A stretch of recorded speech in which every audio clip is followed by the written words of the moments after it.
This video briefly describes the AcelRx sufentanil nanotab PCA system. We will now go through the simple setup steps.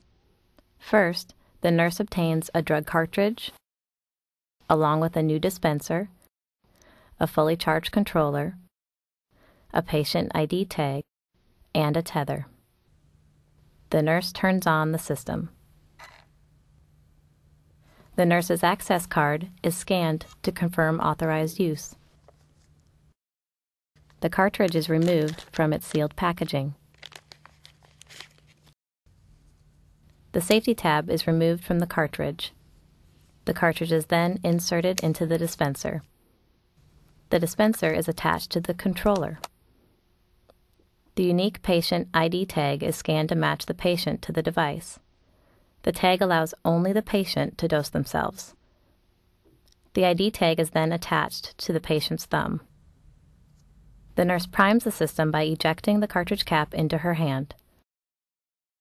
Finally, the device tether is connected to the patient bed rail or IV pole.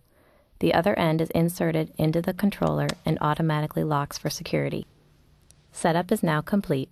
The system can now be given to the patient. The patient's side of the device is very simple, featuring only a dose button and 2 status lights.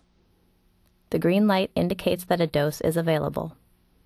Without a patient ID tag, a dose cannot be dispensed.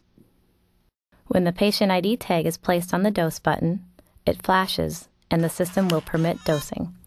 The patient takes a dose by placing the dispenser tip under their tongue and pressing the dose button.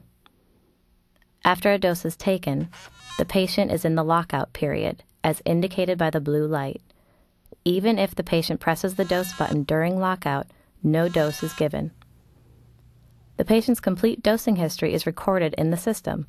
For example, number of doses remaining, doses attempted and doses dispensed in the last hour, and in the last shift. This concludes the brief presentation of the AcelRx sufentanil nanotab PCA system.